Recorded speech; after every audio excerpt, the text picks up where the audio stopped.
হাতে মেখে যদি এইভাবে হাঁস বোনাটা করা হয় তাহলে শুধু আপনি এটা দিয়েই ভাত খাবেন, আর অন্য কোনো তরকারি খেতে মন চাইবে না। তো আমি যখন আমার বাসায় এভাবে হাঁস বোনাটা করি তখন আমার পরিবারের সদস্যরা শুধু এটা দিয়েই ভাত খাবে, আর কোনো তরকারি দিয়ে ভাত খাবে না। তো আমার বাবার বাড়িতে আমাদেরকে দাওয়াত দেওয়া হয়েছিল আমার বাড়িতে, আর আমার ছোট্ট বোনের বাড়িতে দাওয়াত দিয়েছিল, ঈদের দাওয়াত। তো তারপর আমরা দুই বোন সেখানে আমার বাবার বাড়িতে চলে গেলাম। তো চলে আসার পর আমার রান্নার দায়িত্বটা পড়েছে আমার কাঁধে। তো আমার আম্মা আর সবাই বলে আমার হাতের হাঁস বোনা নাকি খেতে ভীষণ মজার হয়, তাই আমি হাঁসের বোনাটা করলাম আর আপনাদের মাঝে শেয়ার করলাম। তো এখানে আমি দিয়ে দিলাম মরিচের গুঁড়ো, হলুদের গুঁড়ো, ধনিয়া গুঁড়ো, পেঁয়াজ বাটা, রসুন বাটা, আরও দিয়ে দিলাম লবণ, আর দিয়ে দিলাম সয়াবিন তেল। এখানে আমি প্রায় অল্প পরিমাণে সয়াবিন তেল দিয়েছি, যাতে যেহেতু হাঁসে প্রচুর পরিমাণে তেল থাকে তাই আমি এখানে অল্প পরিমাণে তেল দিয়েছি। তারপর আবারও দিয়ে দিলাম জিরে গুঁড়ো। তো এখানে আমি কি পরিমাণে মশলাটা যোগ করেছি আপনারা দেখেছেন। তো এখন আবার হাতের সাহায্যে এভাবে আমি সবগুলো হাঁসের মাংস মেখে নেব। তো হাঁসের মাংসগুলো এমনভাবে মাখতে হবে যাতে করে মশলার প্রায় সবগুলো মশলা যাতে হাঁসের ভিতরে সহজে ঢুকে। তারপর আমি এতে দিয়ে দিলাম দারচিনি, এলাচ। তো আমি এলাচের মুখটা একটু ফেটে দিচ্ছি যাতে করে এলাচের যে একটা সুন্দর সুঘ্রাণ আছে তা সহজে বের হয়ে যায়। তারপর আমি এতে দিয়ে দিব তেজপাতা। তো আমার তেজপাতাটা দেওয়া হয়ে গেছে, এখন আমি রান্নাটা করে নেব। তো আমি কারেন্টের চুলায় কারি কুকারে এই হাঁস বোনাটা করব। তো আমি আমার মেখে রাখা সবগুলো হাঁসের মাংস দিয়ে দিলাম কারি কুকারে।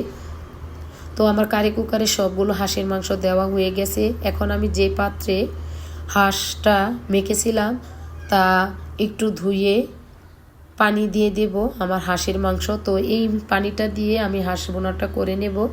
তো আমি আবারও অল্প পরিমাণে একটু পানি দিয়ে দিচ্ছি। তো এখন ঢাকনা দিয়ে ডেকে রান্না করে নেব প্রায় 10 মিনিটের মতো। তো আমার 10 মিনিট হয়ে গেছে, আমি 10 মিনিট পর একটু খুন্তির সাহায্যে একটু নেড়ে দিচ্ছি। তো আপনারা দেখতে পাচ্ছেন। তারপর আমি এতে দিয়ে দিলাম আদা বাটা। তো আদা বাটাটা দেওয়া আমার একটু দেরি হয়ে গিয়েছিল যেহেতু আমি ডিপ ফ্রিজে রেখেছিলাম। তো তারপর আমি দিয়ে দিলাম আদা বাটা। তো এখানে আমি প্রায় 4 টেবিল চামচের মতো হবে আদা বাটাটা দিয়েছি। তো এখন আবারও একটু নেড়ে দিলাম যাতে করে মশলাগুলো একটু আদা বাটা সহজে ঢুকে যায়। তো আবারও আমি ঢাকনা দিয়ে একটু ডেকে রান্না করে নেব 10 মিনিটের মতো। তো আমার 10 মিনিট হয়ে গেছে, আবারও আমি ফিরে আসলাম 10 মিনিটের পর। এখন আবারও খুন্তির সাহায্যে নেড়ে দিচ্ছি। তো এই হাঁসের মাংসটা আমি যখন করেছিলাম পরিবারের সবাইকে এতই প্রশংসা করছিল কি বলবো। আমার ছোট্ট বোনের বাসায় দাওয়াত দেওয়া হয়েছিল, তো পরিবারের সবাই এসেছিল, আমার ছোট্ট বোনের পরিবারের সবাই। তো সবাই শুধু হাঁসের মাংসটা দিয়ে ভাত খাচ্ছিল। তো সেখানে আরও অনেক রকমের আয়োজন করা হয়েছিল। তো 10 মিনিট পর আমি ফিরে আসলাম, এদিকে আমার কারেন্টটা চলে গিয়েছিল। এখন আমি গ্যাসের চুলায় আমি হাঁসটা রান্না করে নেব। তো একটি পাতিলে আমি সবগুলো হাঁসের মাংস ঢেলে আবার গ্যাসের চুলায় রান্না করে নেব। তো আবার আমি ঢাকনা দিয়ে ডেকে রান্না করে নেব প্রায় 10 মিনিটের মতো। তো হাঁসের মাংসটা বেশ শক্ত ছিল তাই এখানে আমার একটু বেশি সময় লেগেছিল। তো আবারও আমি 10 মিনিটের মতো ঢাকনা দিয়ে ডেকে রান্না করে নেব। তো এখন আবারও ঢাকনা দিয়ে ডেকে রান্না করে নেব প্রায় 10 মিনিটের মতো। নানা সমস্যার কারণে আমি হাঁসের মাংসের ভিডিওটা দিতে একটু দেরি করে ফেলেছি। তো 10 মিনিট পর আবারও আমি ফিরে আসলাম। তো 10 মিনিট পর ফিরে আসলাম। তো ঢাকনাটা মেলছিলাম যখন, এটা থেকে সুন্দর একটি সুঘ্রাণ বের হয়েছিল।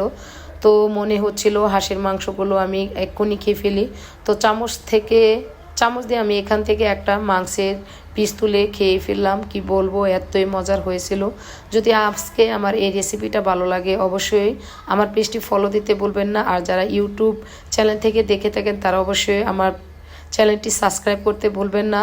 তো পরবর্তীতে আবারও নতুন কোনো ভিডিও নিয়ে হাজির হব। ধন্যবাদ।